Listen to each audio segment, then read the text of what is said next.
Hello everyone, Radhe Radhe आप सभी को। मैं नम्रता आप सभी का हार्दिक स्वागत करती हूँ अपने चैनल पे। तो सिंदूर की होली नाटक हम लोग पढ़ रहे थे। एक क्लास हो चुकी है, इस पे ये दूसरी क्लास है। हम माहिर अली और मुरारी लाल वार्तालाप कर रहे थे और हम लोग वही देख रहे थे। यहाँ पे हमने छोड़ा था, तो आगे हम यहीं से कंटिन्यू करेंगे। उम्मीद करते हैं पिछली क्लास आप लोगों को अच्छी लगी होगी। तो चलिए शुरू करते हैं। मुरारी लाल कहता है, हूँ जरूर ऐसी बात थी। उसके चेहरे से शैतानी टपक रही थी और मालूम होता है उसकी भी राय से वह मारा गया होगा। मनुष्य का स्वार्थ, इसके लिए आदमी क्या नहीं कर डालता। और कमीज का आस्तीन समेट के कहता है, इधर देखो मेरे रोए फूट गए हैं, जैसे सिर में चक्कर आ रहा है। क्या समझते हो, अगर वह मारा गया तो उसमें मेरी वजह? माहिर अली कहता है कि मैंने पहले कहा था वह आप ही की वजह से मारा गया होगा। कानून के डर से इस बेईमान की हिम्मत इतनी नहीं होती। तो मुरारी लाल संभल के कहता है, मेरी वजह से नहीं माहिर, संसार में भलाई बुराई का भाव अब नहीं है। आज इसने 10,000 दिया है, 10-10 रुपया देकर वह गवाहों को बिगाड़ देता। 1,000 भी नहीं खर्च होता और यह छूट जाता। आजकल का कानून ही ऐसा है, उसमें सज़ा उसको नहीं दी जाती जो कि अपराध करता है। सज़ा तो केवल उसकी होती है जो अपराध छिपाना नहीं जानता। बस यही कानून है। आज यह मुझसे कबूल कर लिया गया कि उसके मरवाने का इंतज़ाम यह कर आया है। अगर वह मारा गया और मैं चाहूँ भी कि इसे सज़ा दूँ तो सबूत नहीं मिलेगा। ऐसी हालत में मेरी तबीयत, मेरी अंतरात्मा कहेगी कि इसे दंड देने के लिए और कानून कहेगा छोड़ देने के लिए। मुझे भी मजबूर होकर कानून की बात माननी पड़ेगी और वह छूट जाएगा। हम लोग मनुष्य और उसके अधिकार की रक्षा के लिए कुर्सी पर नहीं बैठते। हम लोगों का तो काम है केवल कानून की रक्षा करना। यही बुराई है और इसीलिए यह सब हो रहा है। उससे रुपया लेकर मैंने कोई बुराई नहीं की। इसी की तरह 10-5 बार देना पड़ जाएगा। उसकी गर्मी स्वतः शांत हो जाएगी। अच्छा, चंद्रकला को भेजना तो माहिर अली कहता है, लेकिन खाना तो तैयार है। तो मुरारी लाल कहता है, आज मैं भोजन नहीं करूँगा, मुझे इस बात का रंज है। क्या देख रहे हो, जाओ। इस तरह आज उपवास कर जाने से मुझे संतोष मिलेगा। अधिक से अधिक यही सहानुभूति मैं उसके साथ दिखला सकता हूँ। माहिर अली का प्रस्थान होता है। मुरारी लाल दीवार की अलमारी खोलकर एक पुस्तक निकालते हैं। पुस्तक मेज पर रखकर उसके पन्ने इधर उधर करने लगते हैं।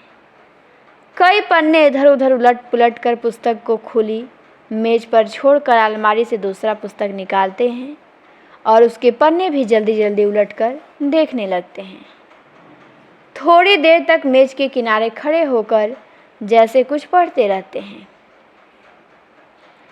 कभी कभी अंग्रेजी के अधूरे शब्द उनके मुंह से निकल पड़ते हैं। मुरारी लाल क्षण भर के लिए ऊपर छत की ओर देखते हैं और दूसरे ही क्षण पुस्तक उठाकर कमरे में फर्श पर फेंक देते हैं। पुस्तक के गिरने के साथ ही धाय सी आवाज़ होती है और वह कमरे के बाहर होकर गुस्वारे से नीचे उतरकर बाईं ओर मुड़कर आड़ में हो जाते हैं।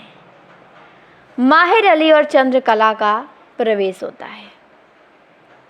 चंद्रकला कहती है कमरे में चारों ओर देख के, कहाँ है?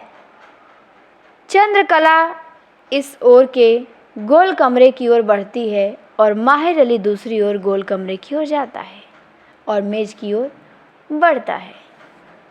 कहता है, माहिर अली नहीं है ना? तो माहिर अली कहता है, नहीं, उन्हें अफसोस हो रहा है। तो चंद्रकला धीमे स्वर में गाने लगती है कि अब के सोचे ना बनेगा मालिक सीताराम हो। तो ये आप लोगों को ध्यान देना है। ये गीत कौन गाता है? तो चंद्रकला गाती है कि अब के सोचे ना बनेगा मालिक सीताराम हो। और कई बार धीरे धीरे यही एक पंक्ति गाती है और माहिर अली उसके मुंह की ओर देखने लगता है। माहिर अली कहता है कि आपको तो गाना। तो चंद्रकला जैसे गनगना के कहती है कि मेरे मन में आया था कि बाबूजी से कह दूं कि वह बेचारा झूठ नहीं, बिल्कुल सच कह रहा है। उसका हंसकर उनसे बातें करना। उठकर चला गया तो जैसे यह कमरा सूना हो गया। फिर गंभीर होकर कहती है कि यदि मैं पुरुष होती तब तो, हाँ, अगर मैं मर्द होती तो ज़रूर कह देती और देखती कि किस तरह यह कमीना राय साहब राक्षस की तरह वह दुष्ट देखता है। देखो तो बाहर। और आँख से बाहर की ओर संकेत करती है। माहिर अली का प्रस्थान होता है। भीतर दरवाजे से मनोरमा का प्रवेश। मनोरमा की जो अवस्था है वो चंद्रकला से भी 2 साल कम है। शरीर उसका कुछ दुबला और अर्ध विकसित सा है। बाल खुले हैं और अव्यवस्थित है। बाईं ओर से बालों की एक लट दाएं कान से होकर सीधे आगे की ओर नीचे की ओर लटक रही है। उसकी आंखें नितांत चंचल और चमकती हुई हैं। भौहें के बाल इतने लंबे हैं कि दोनों बगलों में दाईं और बाईं ओर घूमकर छोटे बड़े कई वृत्त बन रहे हैं। उसके शरीर का रंग बिल्कुल पछाही चंपे का है। मनोरमा दोनों हाथों में एक चित्र लेकर ध्यान से देखती हुई मेज की ओर बढ़ती है। मनोरमा कहती है, लो, यह भी बन गया। तो चंद्रकला चौंक के कहती है, बन गया? आज ही? तो मनोरमा चित्र उसके सामने बढ़ा के कहती है, देखो, इसीलिए न तुम मुझे अनंत काल तक रोकना चाहती थी। तो चंद्रकला कहती है, लेकिन अब तो व्यर्थ है। अब तो शायद वह संसार में ही नहीं रहा। मनोरमा कहती है, अरे क्या कह रही हो? तो चंद्रकला कहती है कि उस दुष्ट राय साहब ने उसे मरवा डाला। मनोरमा स्थिर आंखों से सामने दीवार की ओर देखती है। कहती है, मरवा डाला? उसकी मुस्कुराहट, उसकी हंसी पर भी उसे दया नहीं आई। अरे अभी तो वह फूल खिला भी न था। उसने भी कोई अपराध किया होगा। उससे भी किसी का अपकार हो सकता है क्या? नहीं नहीं, ऐसा नहीं हो सकता। तुमने कहाँ सुना ये? तो चंद्रकला कहती है, कहाँ बताऊं? उसने बाबूजी से स्वयं स्वीकार किया और उसी लिए 10,000 रुपया दे गया है। तो मनोरमा गंभीर होकर कहती है, अच्छा, तो उसका मूल्य केवल 10,000? मैंने ही उसे उस दिन अमूल्य समझ लिया और इसीलिए निष्प्रयोजन यह चित्र बनाने लगी। केवल अपनी कला की परीक्षा के लिए, कला के अमूल्य के लिए संसार में जगह नहीं, तो अब इसे क्या करूं? तो चंद्रकला कहती है कि मुझे दे दो या अपने पास रखो। तो मनोरमा कहती है, अपने पास? यह आग? और तुम्हारे पास भी नहीं, तुम क्या करोगी? तो चंद्रकला कहती है कि तब क्या होगा? तो मनोरमा कहती है कि माहिर ने कहा था। फिर कुछ सोच के कहती है कि उसका विवाह हो चुका है ना? तो चंद्रकला कहती है कि हाँ, लेकिन उसका विवाह नहीं होना चाहिए था। तो मनोरमा कहती है, तो इस तरह तो मेरा विवाह भी नहीं होना चाहिए था। तो चंद्रकला कहती है इसमें क्या संदेह है? तो मनोरमा कहती है, लेकिन मेरे लिए तो संदेह है। 8 वर्ष की थी तभी शादी हुई और 2 वर्ष के बाद ही वह मर गए। तब से 8 वर्ष बीत गए। फिर एकाएक चुप होकर चित्र को ध्यान से देखने लगती है।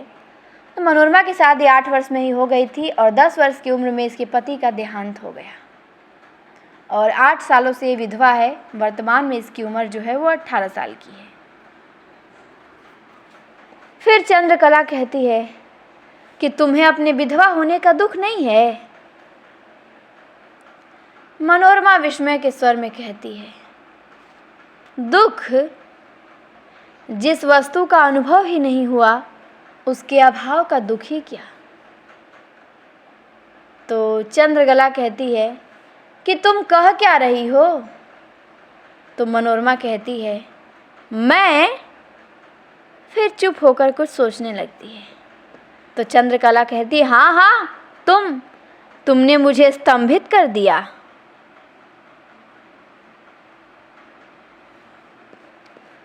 तो मनोरमा कहती है मुस्कुराकर कि संसार तो ईश्वरमय है, फिर माया है कहाँ? तो चंद्रकला कहती है, लेकिन ईश्वर और माया की बात कहाँ से आ पड़ी? बात तो यह थी कि यह चित्र का क्या होगा।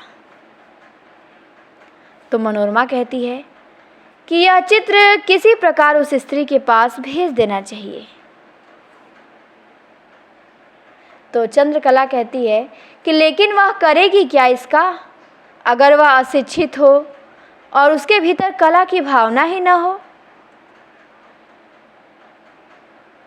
तो मनोरमा कहती है कि कला की भावना किसके भीतर नहीं होती है? शिक्षा और कला का संबंध कुछ नहीं है। कला का तो आधार है विश्वास और शिक्षा का संदेह। इन दोनों को एक ही साथ रख देना 2 शत्रुओं को बांध कर एक साथ समुद्र में फेंक देना है और यह काम माहिर से हो सकेगा। किसी तरह यह चित्र उस स्त्री के पास पहुंचना चाहिए। तो चंद्रकला कहती है, खूब कह रही हो तुम, चित्र बनवाया मैंने और भेज दो उसके पास। तो मनोरमा कहती है कि दान कर दो अपनी तरफ से, उसे उसकी ज़रूरत है। तो चंद्रकला कहती है, दूसरा बना दो।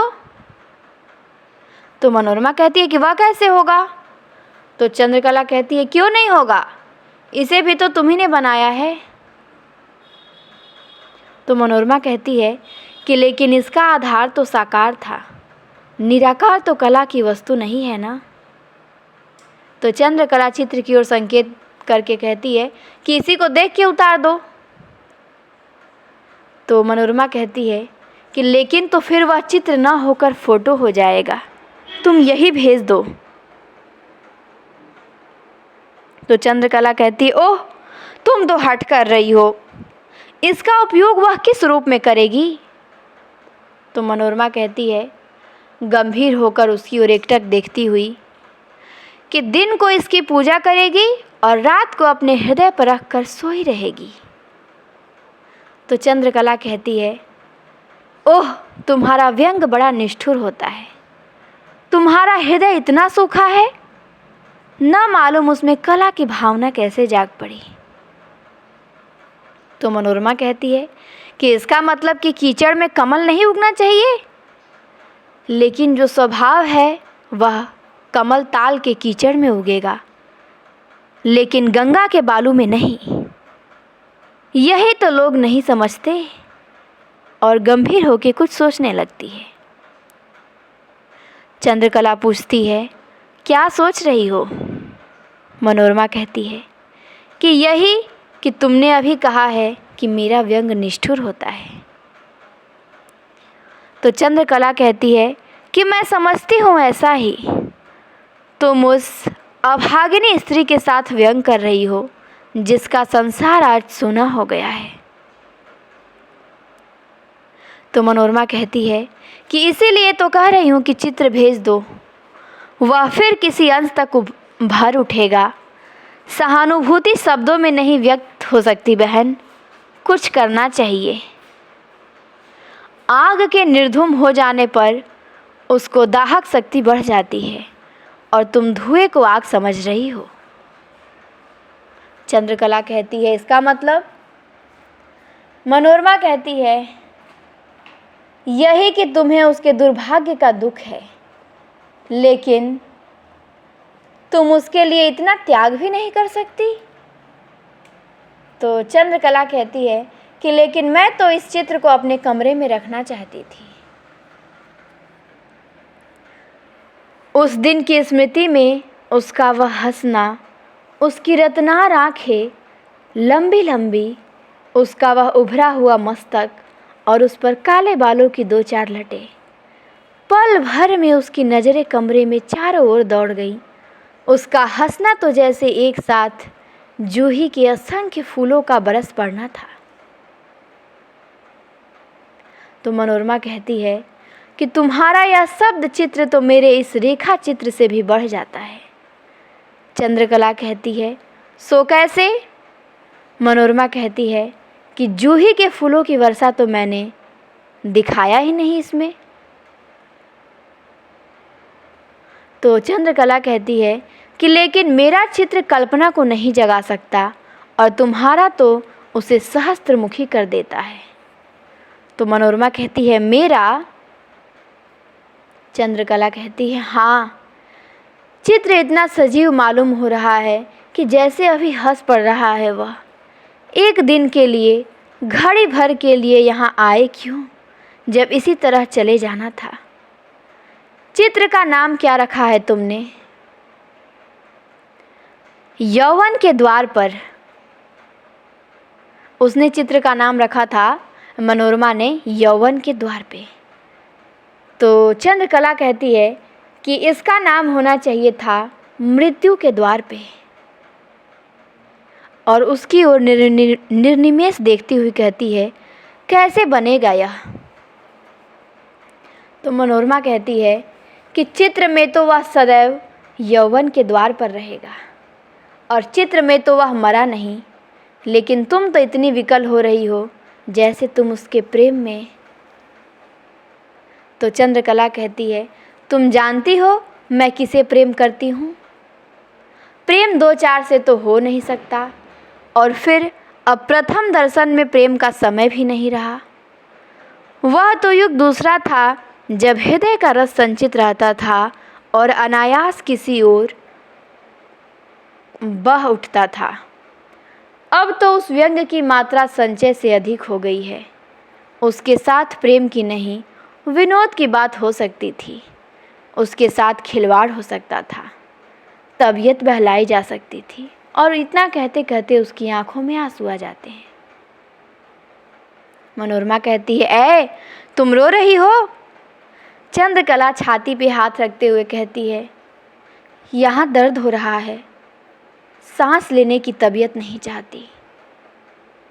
तो मनोरमा कहती है कि झूठ तो नहीं कहोगी, बोलो, मैं तुमसे कुछ पूछना चाहती हूँ। चंद्रकला कहती है अब? हाँ पूछो, अब किस अभिप्राय से झूठ कहूँगी और अब किस चीज़ को छिपाऊंगी और किस लिए? तो मनोरमा कहती है कि मनोज बाबू से तुम्हारा चित्त टूट गया है क्या? तो चंद्रकला कहती है लेकिन उनसे मेरा चित्त लगा ही कब था? मनोरमा कहती है ऐ कभी नहीं, तब तुमने क्यों कहा कि मैं जानती हूँ तुम किससे प्रेम करती हो? तो चंद्रकला कहती है कि लेकिन उस समय तो किसी प्रकार जीवन के साथ समझौता करना था, फिर तुमने सत्य की कसौटी जो रख दी और आज मैं भी विधवा हो गई। मनोरमा कहती है छी, क्या बक रही हो?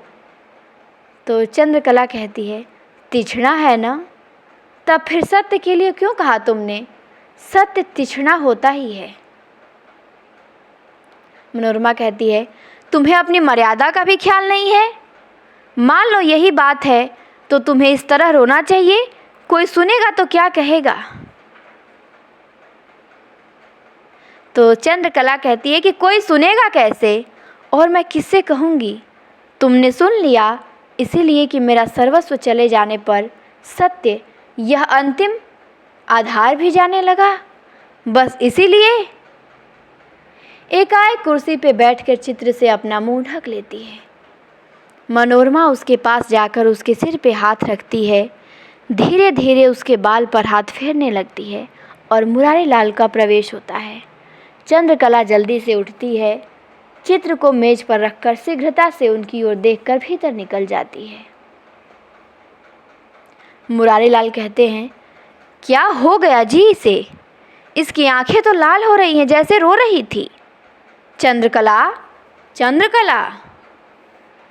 मनोरमा संकोच के स्वर में कहती है कि मैं अब यहाँ से जाना चाहती हूँ। इसी से उन्हें रोना आ गया, बात को भुलवाती है। तो मुरारी लाल आगे बढ़ के कुर्सी पर बैठते हुए कहते हैं कि तुम जाना चाहती हो? क्यों?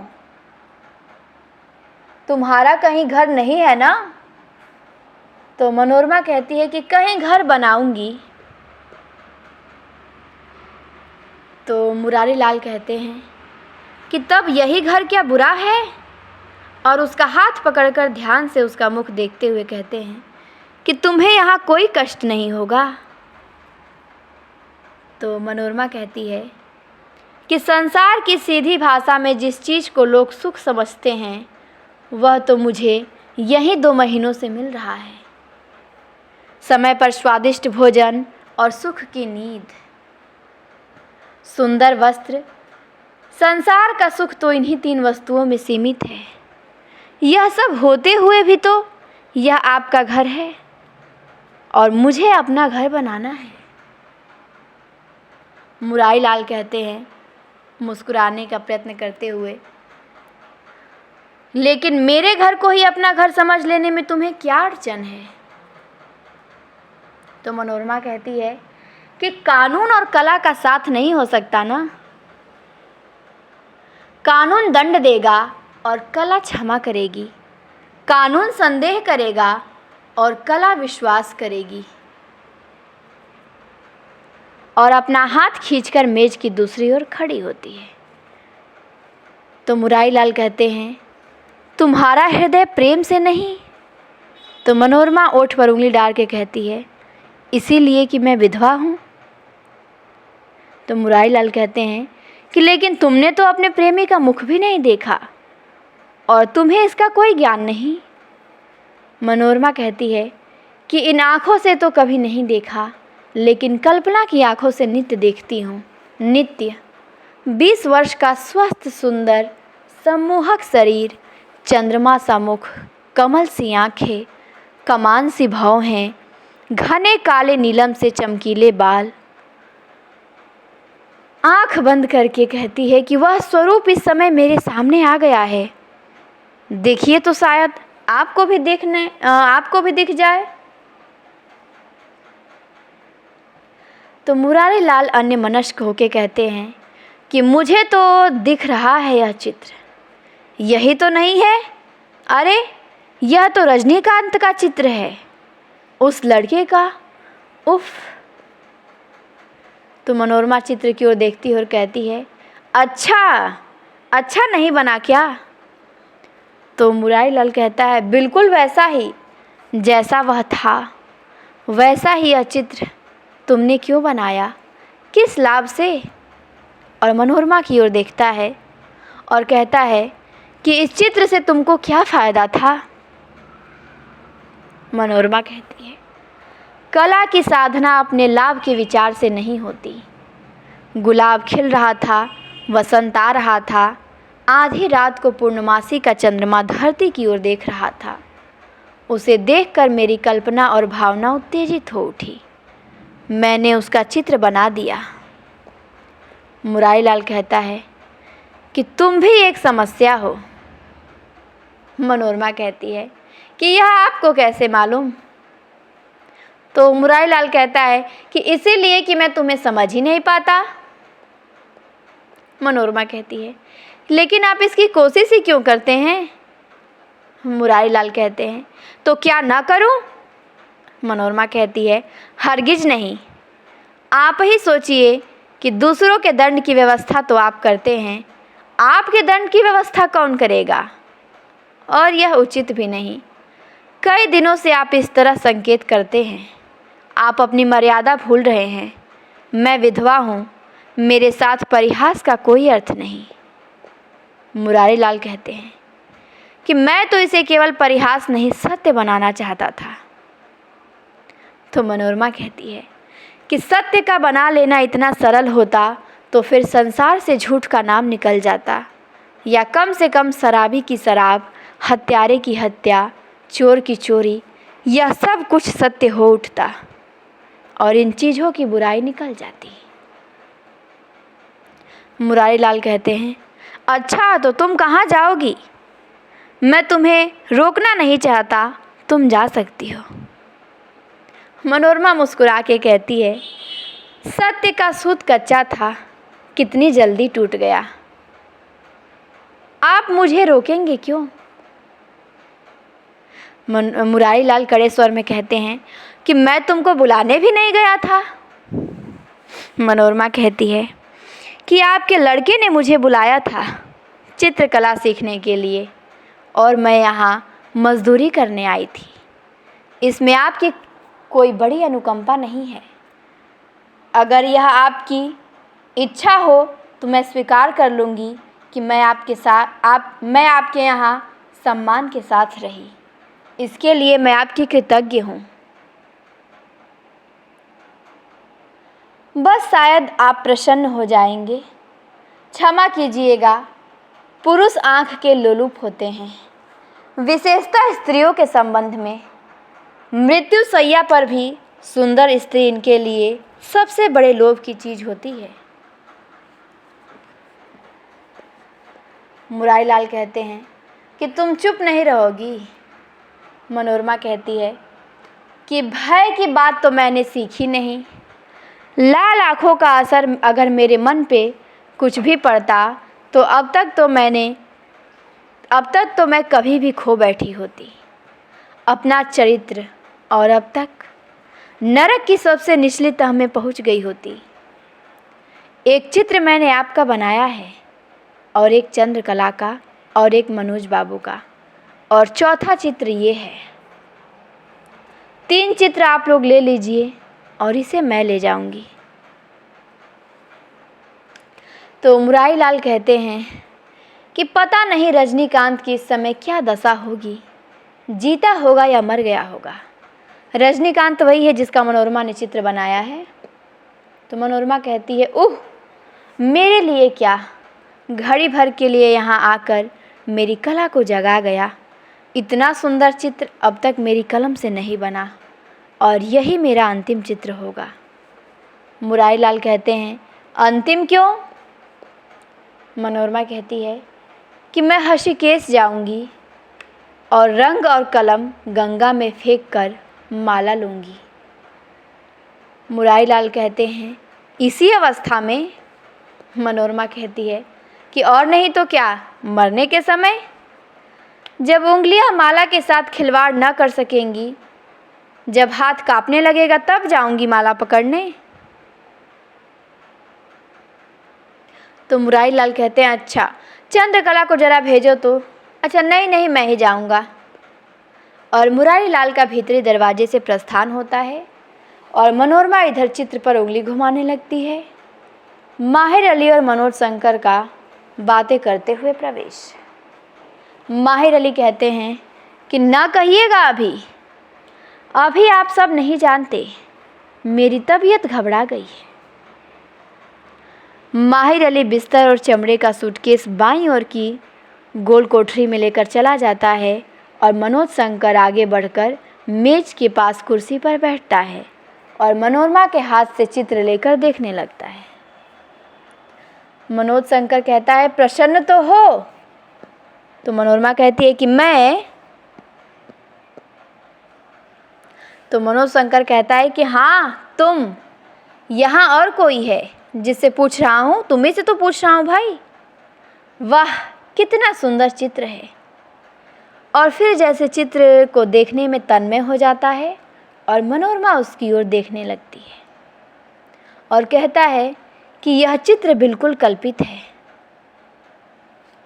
तो मनोरमा कहती है, नहीं, एक लड़का यहाँ कई दिन हुए आया था।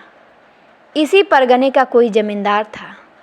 उसके बाप को मरे अभी साल भर भी नहीं हुआ और उसे भी जैसा कि सुनती हूँ किसी राय साहब और ऑनरेरी मजिस्ट्रेट ने मरवा दिया। तो मनोज शंकर कहता है, ओह, माहिर अली इसी के संबंध में कह रहा था। क्या मालूम होता है, अब हंस देगा। इतना सुंदर और सरल यौवन के द्वार पर तुम्हारी यह भावना अभी नहीं मरी और एकाएक गंभीर हो उठता है। मनोरमा कहती है कि आज से तुम्हारी परीक्षा थी ना? मनोज शंकर कहता है कि थी तो, लेकिन अब परीक्षा नहीं दूंगा। तो मनोरमा कहती है कि राजनीति का काम करना है क्या? तो मनोज शंकर कहता है कि तब। तो मनोरमा कहती है कि तब। मनोज शंकर जब कहता है कि नहीं, तो मनोरमा कहती है तब क्या करना है भाई तुम्हें? तो मनोज शंकर कहता है कि बीमार हूँ। गहरी सांस लेता है और मुरारी लाल और चंद्रकला का साथी में प्रवेश होता है। मुरारी लाल कहता है कि मनोज, तुम कहाँ हो? परीक्षा नहीं दी? तो मनोज शंकर कहता है कि जी नहीं। मुरारी लाल पूछते हैं क्यों? मनोज शंकर कहते हैं कि कोई लाभ नहीं। तो मुरारी लाल कहते हैं कि रुपया नहीं मिला क्या? मनोज शंकर कहते हैं कि मिला तो। मुरारी लाल कहते हैं कि तब? तो मनोज शंकर कहता है कि रुपया मिला, इसीलिए परीक्षा छोड़कर चला आया। तो मुरारी लाल कहते हैं कि क्यों चले आए और किस लिए, यही तो मैं पूछता हूँ। तो मनोज शंकर कहते हैं कि लेकिन मैं कहता हूँ इसीलिए कि अभी 15 दिन हुए मुझे 400 रुपये आपने भेजा था, तो फिर 200 क्यों भेज दिया? तो मुरारी लाल कहते हैं कि तुम्हें आराम के लिए। तो मनोज शंकर कहता है कि आपको केवल 600 रुपया वेतन मिलता है और 600 आपने मुझे भेज दिया, घर का काम कैसे चलेगा? मुरारी लाल कहता है कि इसकी चिंता तुम्हें क्यों हो रही है भाई? मनोज शंकर कहता है कि इस संदेह में कि इस प्रकार आपके नैतिक पतन की संभावना है, अपना सारा वेतन मुझे देकर आप अनुचित नीति पर अपने लिए रुपए जुटाएंगे। मतलब वो कह रहा है कि आप सारा पैसा मुझे दे देंगे, आपकी तनख्वाह 600 ही है, तो आपके लिए बचेगा नहीं, तो आप गलत काम करेंगे, रिश्वत लेंगे और मुझे पैसा, आपने खर्चा के लिए पैसा निकालेंगे।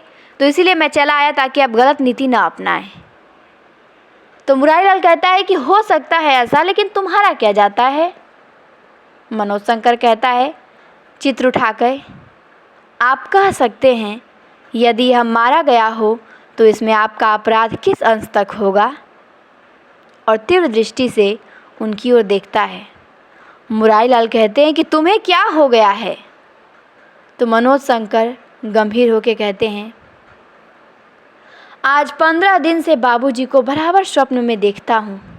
मेरा मानसिक रोग बढ़ गया है। कलेजे से लौ उठकर जैसे आंख फोड़कर बाहर निकल जाना चाहती है, और यही दशा रही तो मैं 10-5 दिन भी नहीं जी सकता। मेरे मरने से आपका क्या लाभ होगा?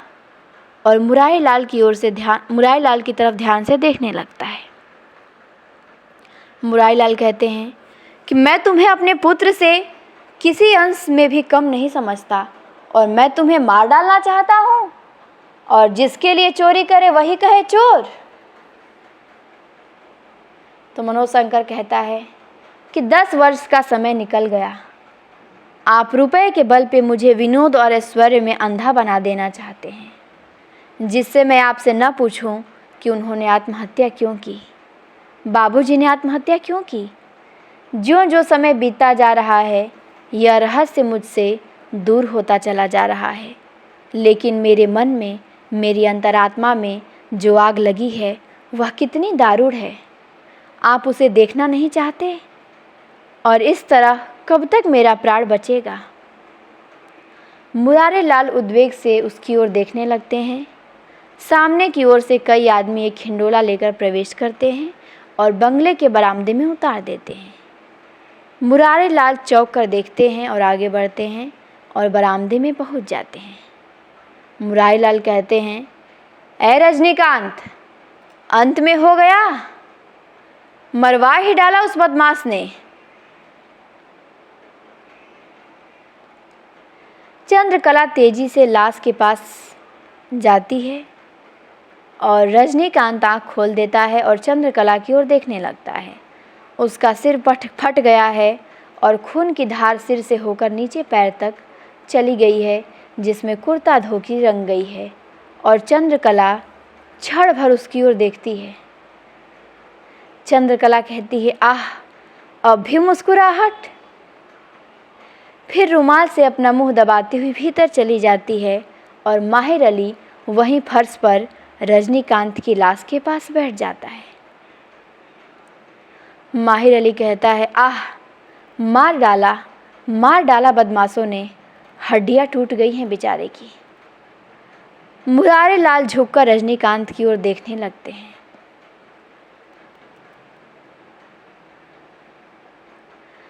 और यहाँ से पहला अंक हमारा समाप्त होता है। आगे स्टार्ट होता है दूसरा अंक। इस नाटक में 3 अंक हैं, तो पहला अंक हमारा यहीं पे समाप्त होता है। ठीक, रजनीकांत मरा है, राय साहब ने और ऑनरेरी मजिस्ट्रेट ने उसे मरवा डाला है। उसकी लाश को माहिर अली लेके आया है, बरामदे में लिटाया है और मुरारी लाल उसे देख रहे हैं। और यहीं पे ये अंक समाप्त होता है और यहाँ से दूसरा अंक शुरू होता है। दूसरा अंक को हम लोग देखेंगे दूसरी क्लास में। आज की क्लास में इतना ही। उम्मीद करते हैं क्लास आप लोगों को अच्छी लगी होगी। क्लास अच्छी लगे तो लाइक शेयर ज़रूर करिएगा और चैनल को सब्सक्राइब भी कर लीजिएगा। फिर मिलते हैं हम आपसे अगली क्लास में। आज के लिए इतना ही।